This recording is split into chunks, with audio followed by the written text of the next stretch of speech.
Okay, I'm here to talk about women and money.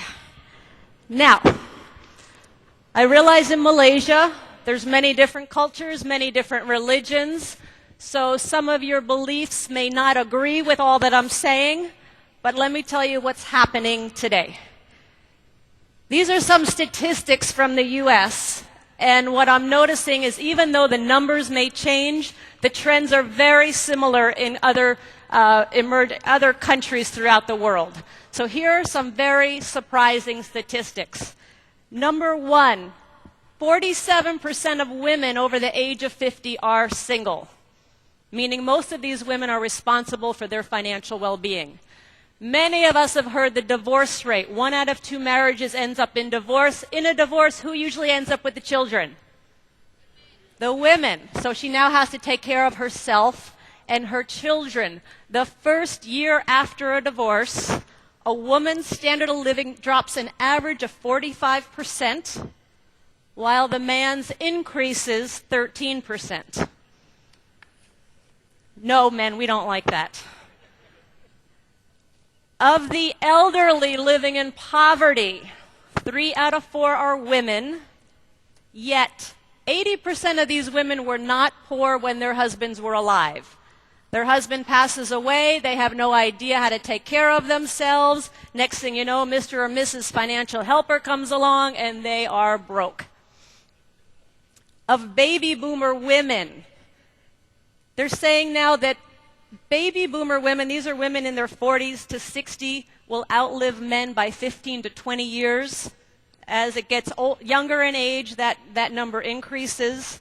Yet about 58% of female baby boomers have less than $10,000 set aside for retirement. And it's estimated that only 20% of female baby boomers will be financially secure in retirement, which means 80% of us will not. Pretty startling stuff. And what it says to me is so many of us women have not had the financial education. We've actually been taught to depend on somebody else, primarily a husband or a family member, to take care of us. Yet as we get older, so many of us are facing financial crisis. That's why I wrote my book, Rich Woman. And that's why I travel, that's why I speak.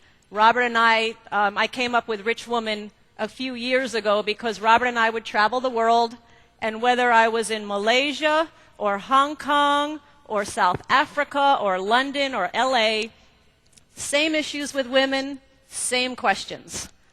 So it really is a universal problem. I'm going to call it a crisis because I'm seeing it happen more and more and more. And the key to the whole thing, to me, is financial education. My passion is educating women, encouraging women to really start taking charge of their lives, start taking charge of their money, so they no longer have to be dependent, so they can have the life that they want. Yes, I want to have a happy marriage. Yes, I want a happy family life. I just don't want to have to depend on somebody else for that happiness. Clear? Okay. So, I decided many years ago I did not want to be one of those statistics. And so back in 1989, I just mentioned about my first investment. Back in 1989, the market in Portland, Oregon, as I mentioned, my first investment had plummeted. And so as I mentioned, Robert, we moved to Portland, Oregon, and Robert started talking to me about what his rich dad taught him. And I'm looking at these properties. I find this little 2-bedroom, 1-bath house, not knowing what in the world I'm doing. And here are the numbers on that property. Finally, once my hands stopped shaking, finally, once I stopped crying, because I was so scared, that house, this is 1989, cost $45,000. I needed a down payment of $5,000, of which I didn't have. And finally, when all was said and done, as I mentioned, it put a whopping $50 a month in my pocket, positive cash flow. So I was on my way. And then from there, I really liked real estate. From there, I bought more single-family homes, then a 6-plex, then a 12-unit apartment building. And all of this we were doing when the market had crashed. it was similar to what's happening today. So when people say, oh, the market's terrible, the market's crashing, don't invest, let me tell you, now's the time to invest with the market coming down. So not only was I had to battle my own fear and my own concerns, but then I had to also listen to all these other people who were not investors telling me why not to invest. Make sense? Hello? Thank you. So I kept investing, and I'm going to say probably the best cash flow property I have today. Actually, you know what, do we have a picture of that first property, that Oregon property? Can we put that up? That's my very first rental property I bought. Cute little house, had a little butterfly on front, but a very cute house. Then I went on, and this is now probably my best building I've bought. It's a commercial building. Can we put that picture up as well? This is a commercial building. It's about 55,000 square foot, single tenant. It's a fitness club. And this I bought a few years ago, but the numbers were a little different. The fundamentals are the same, exactly the same, just as other guys have been saying. The fundamentals are the same. But this property, a little bit more expensive. This property cost $8 million. I had to come up with $1 million, of which I didn't have, of which I've now since gotten back. And this property puts $30,000 a month in my pocket. Okay? Started with a little 2-bedroom, 1-bath house, kept doing the same thing over and over and over again until I got to this property, now $30,000 a month in my pocket. Same principles, just bigger zeros. Okay? So for me, I love real estate. That was my vehicle for wealth, my vehicle for independence. And I'll tell you, once I really understood the game of investing, once I understood money, I found out something really, really interesting. I found out I no longer needed Robert. I found out I wanted Robert. I wanted him, but I didn't need him. And as a result, our marriage, there was more respect, there was more love, because it was every day we were choosing to be together versus having to be together. Okay? Right. So how many women have read Rich Woman? Few women out there. We will have copies for sale. I will be happy to sign them after today, or today and tomorrow. But as I said, I wrote Rich Woman because I really saw a need for women and for the financial education. But what's interesting is this information is actually more applicable today than ever. When I wrote the book, it was a good idea. Today, I think it's a necessity. And the rules have changed so dramatically that I think women taking charge of their money, women being in control of their lives through their money, is really a must in terms of women being not just financially free, but free totally. So let me talk a little bit about what is a rich woman and what isn't a rich woman. The ultimate rich woman, in my opinion, is a woman named Oprah Winfrey. You know Oprah? All right. Great woman, great woman. In 2000, Robert appeared on the Oprah Winfrey Show with the Rich Dad book and the Rich Dad philosophies. And it was a really interesting experience. We went to the studio. There was the stage with 2 chairs, one for Oprah, one for Robert. They were taping the interview. And in the breaks, Oprah would take questions from the audience. And I'll never forget it. There was this one question. This woman is in the back and she's going, Mr. Kiyosaki, I have a question. Robert says, yes, what's your question? I have $10,000. What should I do with it? Oprah stands up, pushes Robert aside and says, I'll handle that. And she looked at this woman and she said, young woman, what in the world are you doing asking somebody else what to do with your money? Get yourself educated. And I'm like, whoa. And Oprah has a presence. And when Oprah speaks, you listen. So she is a huge advocate for women, a huge advocate, and really about women being financially responsible as well as personally responsible for their lives. Now, another woman who really summed up the whole rich woman message better than anybody is a woman named Katharine Hepburn. And Katharine Hepburn said, women, if you're given a choice between money and sex appeal, take the money. Because as you get older, your money becomes your sex appeal.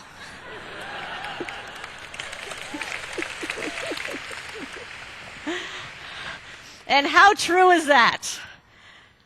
So let's talk just a second about what is not a rich woman. Okay. A woman who has money, is she necessarily a rich woman? Hello? No, she has money. A woman that marries for money, is she a rich woman? Hello? No, she might have money, but we all know what she did to get there. Good examples, Anna Nicole Richie, married for money. Heather Mills, Paul McCartney's ex, married for money. Don't tell me there wasn't a plan there. There was a plan there. So in my opinion, a woman that marries for money is basically, in my opinion, she's the biggest ripoff to women in the world. She's basically saying, I cannot take care of myself. I have to have somebody else take care of me, so I'm going to do whatever it takes to have a rich man marry me so I can be taken care of because I am helpless. Pisses me off, excuse my language. Not a rich woman. Now, here's another take. You tell me if this is a rich woman or not a rich woman. Here's the story. Dan was a single guy living at home with his father and working in the family business. When he found out that he was going to inherit a fortune when his sickly father died, he decided he needed a wife with which to share his fortune. One evening at an investment meeting, he spotted the most beautiful woman he had ever seen. Her natural beauty took his breath away. He said, I may look just like an ordinary man, he told her, but in just a few years, my father will die, and I'll inherit $65 million. Impressed, the woman obtained his business card, and 3 days later, she became his stepmother.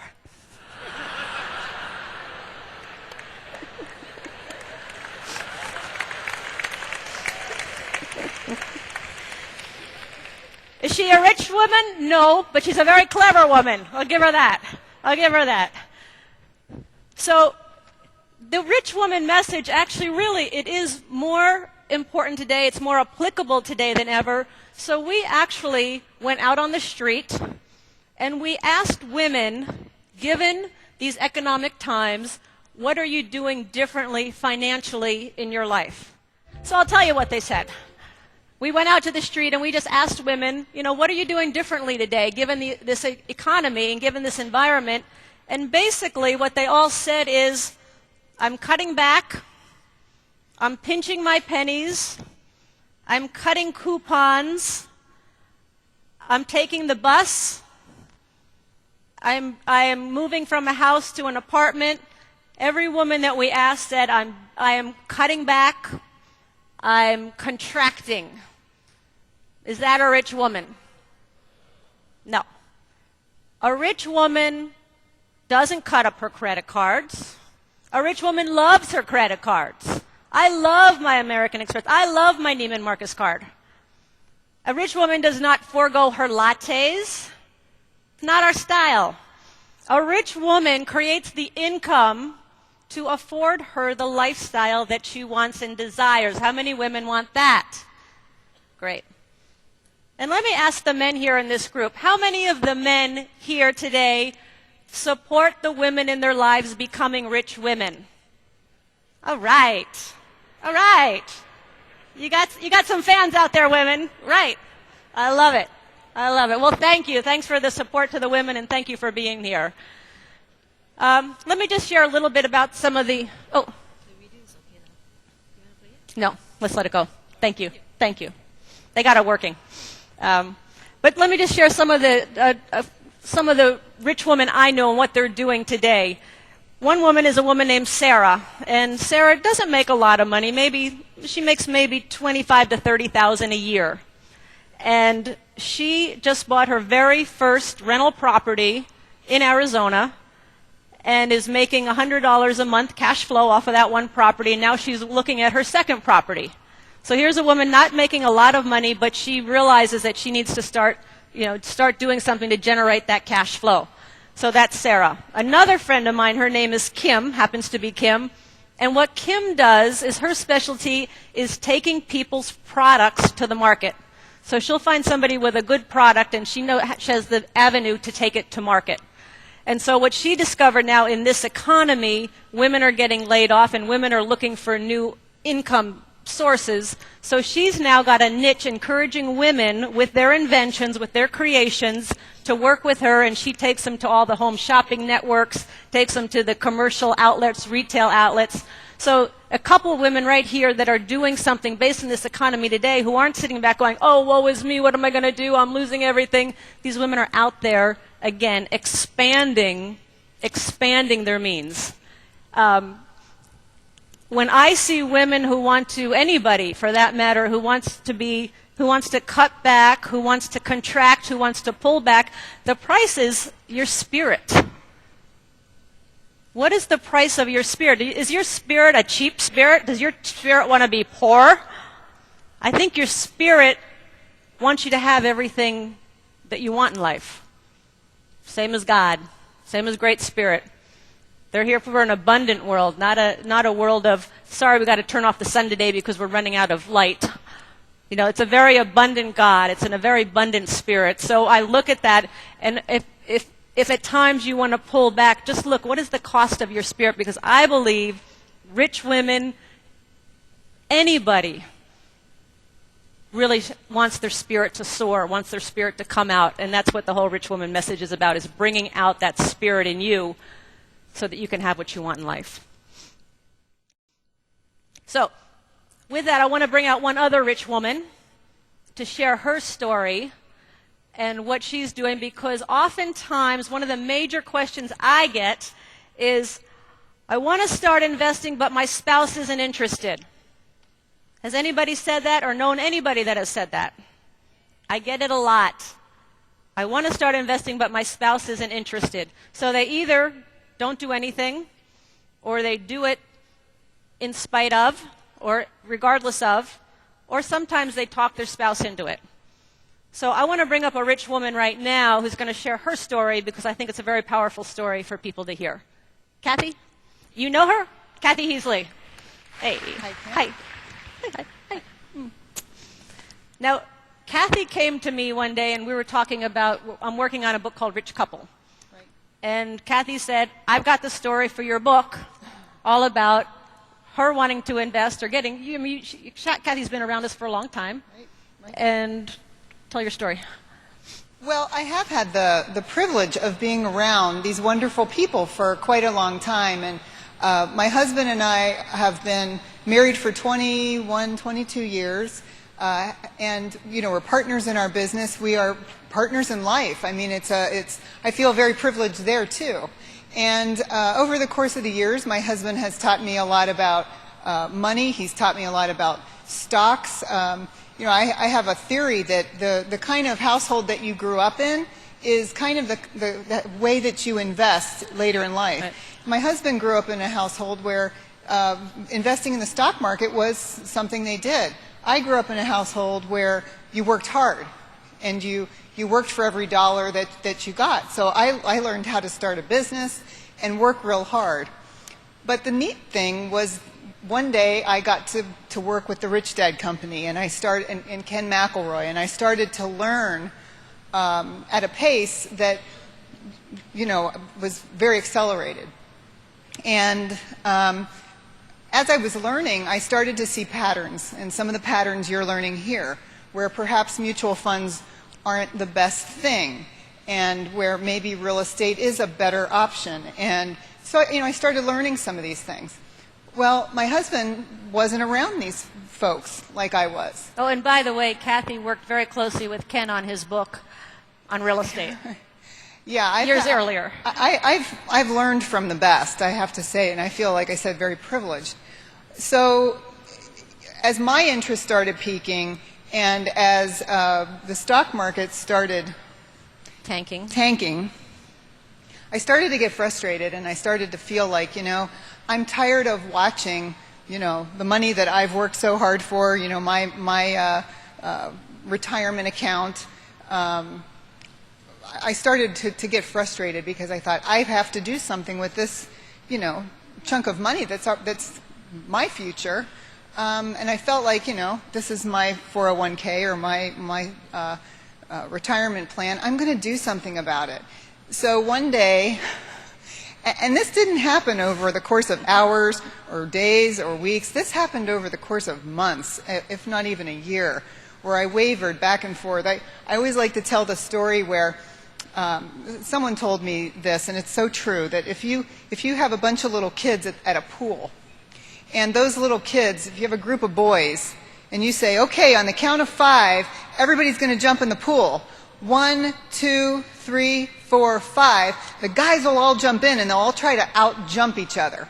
And if you have a bunch of girls, and you say the same thing, and you count to 5, this is what they do. We all hold hands, and we jump in together. And we jump in.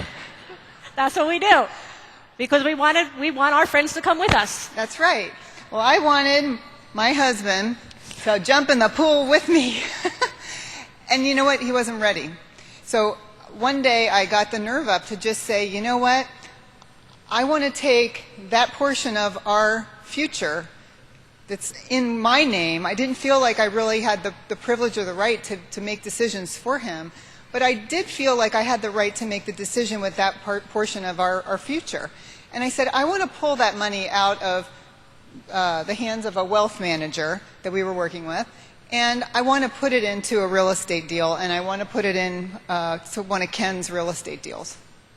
And, I think my husband might have been surprised, but you know what? He was supportive, and he was okay with it, and all the agony was your agony. All the agony was exactly my agony. I mean, he was okay with it. And it's been the greatest thing, and it was very empowering. And actually, I think it's made our marriage stronger. I think it's made our partnership stronger, because now, instead of me just learning from him, we're learning from each other in this way, too. And I love that. I love that. Yeah. Thank you. Sure. All right. Give her a hand. Thanks. Yeah, great. Thank you. Okay.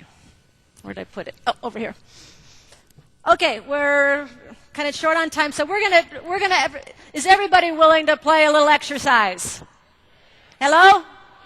You all willing to participate? Okay. How many have heard anybody, even yourself, say investing is risky? Let me see. Come on. Thank you. How many people believe investing is risky? Good. Thank you. Okay, let's talk about why. We're going to do a little exercise. It's going to be very quick, going to be very simple. We have the rich woman stock market. It goes from 1 to 10 points. Your job as an investor, we're going to see how good an investor you are. Your job as an investor is to determine, is the market going to be going down or the market going up? Now, a person that thinks the market is going up is called what in the stock market world? A bull. And somebody who thinks the market's going down is called a what? Bear. So we're going to determine, are you bears or are you bulls? Okay, now to make it interesting, imagine if we really had the time, I would have you pull out your money. Every decision you're going to make is worth 100 ringgits. How many? 100 ringgits. Okay. I'm thinking of a number between 1 and 10. The number is not 5. Your job is to determine, is the market going below 5 or above 5? Are you a bear or are you a what? Bull. You have 10 seconds to make up your decision. 100 ringgits is riding on this. 10 seconds, go. You can talk to your neighbor about it if you want.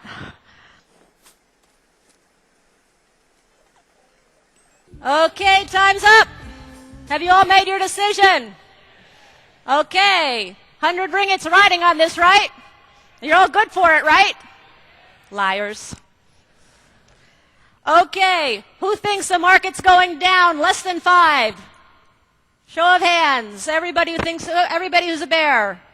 Okay, all you bulls out there, greater than 5. Oh, we have a lot of optimistic people out there. Okay, how much is riding on this? 100 ringgit. Do we have a drum roll, please? And the number is 2. All right, who made money? Who lost money? Okay, I'll give you one more opportunity. Double or nothing.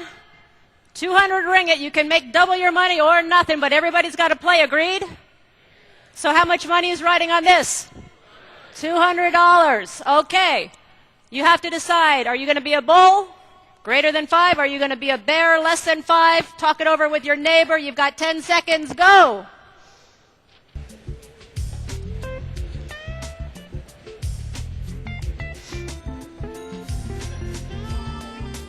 And time is up. Everybody made a decision. Who thinks the market's going up? Where are my bulls? Whoa. Where are my bears? All right. Let me see those bulls again. All right. How much money's riding on this? 200 ringgit. Ooh. Drum roll, please. And the number is 2. Who made money? Who lost money? All right, talk it over with your neighbor.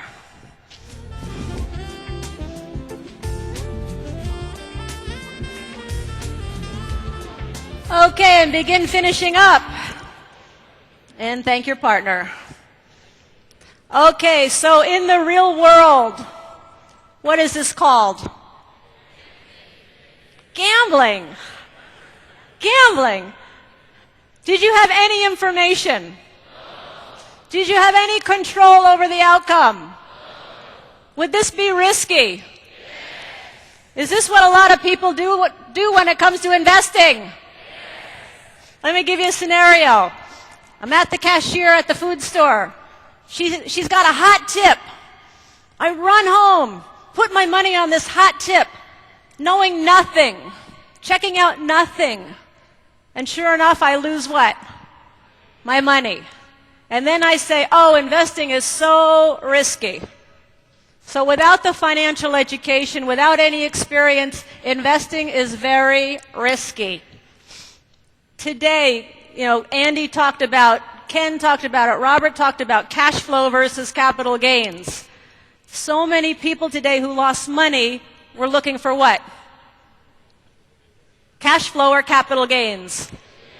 Capital gains, because the capital gain investor typically only makes money when the market goes where?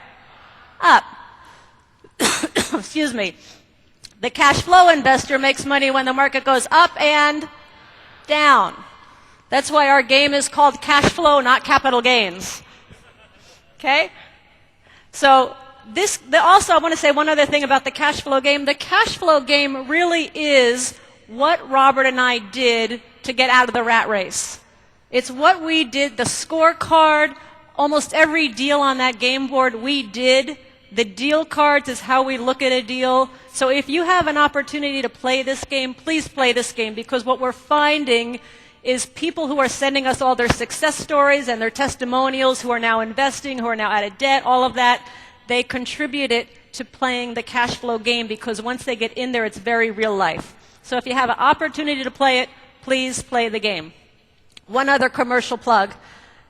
If you are in debt of any sort, Robert and I had tremendous debt. At one point, we were over $500,000 in debt from a business that had gone bad and from credit cards and things like that. And we found a formula, and this is called how we got out of bad debt. You know the difference between bad debt and good debt? Okay? Bad debt makes you poor. Bad debt is things like credit card debt, car loans, all that stuff you have to pay for, where good debt buys your assets for you.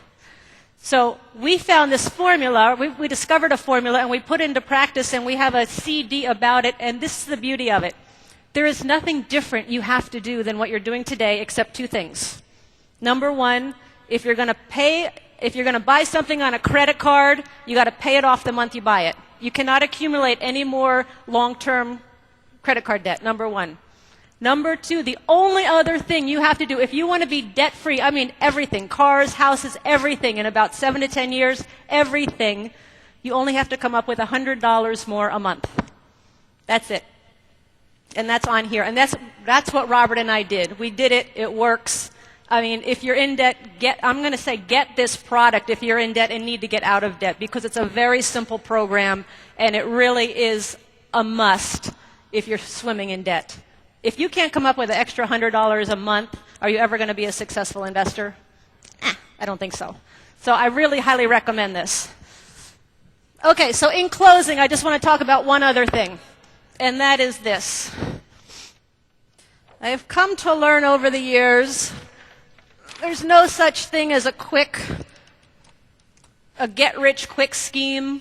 There's no overnight pill you can take. There's no deal of a lifetime that's going to make you rich beyond your dreams. Instead, I've learned that investing is a what? Process. It took us from 1989 to 1994, 5 years to become financially free. It took us another 5 years to become what I would call rich. Okay, when we were financially free, we didn't have millions and millions of dollars to live off of. All we had was $10,000 a month coming in every month from our investments, primarily real estate, which at that time was a lot. Until still $10,000 is a lot of money to me. However, we only had $3,000 a month going out in living expenses, in our mortgage, in our car payments, in our living, everything. So $10,000 a month coming in, $3,000 going out. At that point, we were financially free. And the beauty of that was, for the first time, we could finally ask ourselves, what is it we want to do with our lives? You know, what is it, what contribution do I want to make? What do I really want to do for the rest of my life? And it was one of the most freeing moments I've ever had. But I've learned that investing is a process. And one of the beauties of the process, and many of you I'm sure have heard this, if here is your, say here you are today, and this is your goal, do you get there from a straight line? Hello? No, it's not a straight line. It goes like this, it goes like this, it goes like this, it goes like this. It looks like one of Andy Tanner's graphs. It goes up and down, you learn, you make mistakes, you have successes, you go through all the things you don't want to, you fight, you overcome obstacles, you meet new people. The beauty of the process is not the goal, but it's who you become in the process. It's the process, for me, that builds character. It's the process of who I become. I'm not the same person I was back in 1989 because of the process I've been through. Does that make sense? So investing is a process, and many of us are afraid to even get started because we're afraid of making a what? Mistake. Are mistakes part of the process? Absolutely, and mistakes are the way we learn. So it is a process. There are mistakes. And I'm really excited to announce something that this is the first time I've ever announced this. I'm really excited because we do have a new Rich Woman product. And I'm very, very excited. This is the first place that we've ever launched it. As a matter of fact, we created it just so it could be here for this show. And it's all about the process. And it's purple. This is our new Rich Woman, what we call our Rich Woman GPS. Ooh. Ooh. Let me tell you what it is. What we did is, because we had so many women come to us and say, I don't know how to get started, where do I begin, what do I do? So we took the principles and the concepts from Rich Woman and we put them into action in what is called a Rich Woman GPS. Now, a GPS traditionally stands for Global Positioning System. It's a satellite tracking system to take you from where you are to where you want to go. Now, in the rich woman world, GPS stands for Guide to Phenomenal Success. Okay? It is designed as a working planner to take you from where you are today in your financial world, because I've never come across a planner that was devoted just to your finances. Here's where you are in your financial world. Here's where you want to get to. One of the first sections of this GPS, if you go through this section 2, you will be crystal clear on what it is you want in life.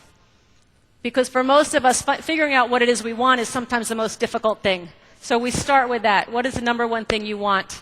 And then we take you through worksheets, daily, weekly, monthly. We have a whole online component where women come together, just members of the GPS community, to support one another, to inspire each other, to learn from, to mentor. It's going to be a really phenomenal, that's my word, phenomenal community of women, because we will be like-minded. We will be working towards similar goals. So it's called the Rich Woman GPS. It's the very first time we've ever launched it. And one of the things, in terms of the process, one of the things that I think that this also delivers is that oftentimes we get stuck in what's the next step. Oftentimes we just get paralyzed because we don't know what to do. And there's a great quote by Albert Einstein. And he says, nothing happens until something moves. In other words, you can't grow without change, and you can't change by standing still. There's got to be motion. So the purpose of the Rich Woman GPS is to put women into motion to achieve their financial goals. And you're going to have a whole network of women around the world supporting you and having that happen. So that's our brand new product. You'll be the first to get it, and it'll be available during the breaks. So that's our Rich Woman Guide to Phenomenal Success. Okay? Now, let me tell you a closing story about a process. And this is my process, and the importance of the process. I was looking at a real estate deal in Miami, Florida. I live in Phoenix, Arizona. Miami, Florida is a good 3,000 miles away on the East Coast. I live on the West Coast. It would be like from here to Perth, Australia. Found this property. It was a big property. I had never done a property like this before, and I was scared. And I started doubting myself. And I started going through the process. And in the process, I brought in an attorney. I brought in an attorney from Arizona to do a deal in Florida. That was just stupid. Sorry, Andy, that was stupid. But I did that. I brought in, real estate brokers. I brought in all these people. I did all this due diligence, and it spent years. We didn't even have an agreement yet, and I was spending months going back and forth on this one property. All the little things I would check out, and trying to get the financing, and they wouldn't give me financing for this, and learning about what lenders lend on this type of property. It was a commercial single tenant, means only one tenant in this big building. So it was a commercial property. I had to find out who lent on it. I had to find out what the problems of this type of property were. So I was going through this entire process, again, doubting myself, scared that I was going to make a mistake or two or three. It was a lot of money. What if I lose the money? So I was going through all of this. Months went by, and again, I have like 1 foot on the dock, 1 foot on the boat. And one night I get a call, and it's the broker in Florida, and he said, Kim, the seller is pulling the deal off the table. It's gone. And I went, you got to be kidding. This is like 10 o'clock at night. I'm like, you got to be kidding. He goes, no, it's too much trouble. They're taking it off. It's taken too long. We're not going to do it. And I had just spent 4 months of my time and a lot of money on attorney's fees and all kinds of accounting fees, all of this. I was upset. I was furious. Robert was out of town. I was the only one home. I was livid. And I'm like cussing and screaming. And I didn't know if I was talking to myself or if I was really saying anything. I mean, I was nuts. And so I just went through this, and I'm like, finally I realized my upset wasn't with the seller or the broker or the attorney. The upset was with me because I didn't trust myself. I knew how to do a real estate deal, but I just got gun shy. I tried to bring in the attorney. Don't let an attorney negotiate a deal for you. That's not the job of an attorney. But I got so mad at myself because I knew better, and I didn't trust myself. So I calmed down, and in the meantime, there was a stack of what are called pro formas. They're real estate deals with information on different properties, investment properties. It's now 12 o'clock, 1 o'clock in the morning. I had called the seller also by this time. And I'm going through the stack of papers, and I see this one deal. And I'm like, oh my goodness, I remember this deal. And this had been brought to me about 3-4 months ago. And so I looked at it, and I was really curious. And the next day, I call the broker, and I say, hey, I saw this deal on my table. Is the deal still available? And he goes, I'll call and find out. So he calls, he finds out. He says, the deal's available only if you're a serious buyer. They're not listing it. If you seriously want it, give us an offer. And I said, what are they asking? He said $8 million. I said, what's it worth? He said, 8.5. I said, really? He said, yes. I said, tell them I'll take it. We'll close in 60 days. And he's like, but don't you want to, I said, I got 60 days to do my due diligence. That's all I need. But don't you want special terms? Don't you want special, I said, I don't need any of that. Just give me 60 days. And we hung up the phone. That deal was a fitness club in Arizona. Almost exactly like the fitness club in Florida. Except it was less money. It was better cash flow, and it was 2 blocks from my house versus 3,000 miles. Matter of fact, that deal was this deal right here. This is the best deal I've got right now. That was this deal. Had I not gone through the process, had I not gotten in motion, had I not taken that first step and pursued that Miami, Florida property, I'd have never gotten this property. Make sense? Hello? Okay.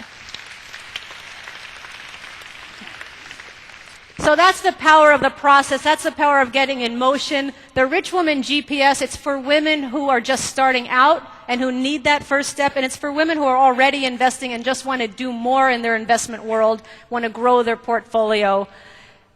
I thank you for today. And I say to all of you, I wish you great, great, great success in your investment world, in your business world. And to the women, I wish you phenomenal success as very rich women. Thank you very much. Thank you.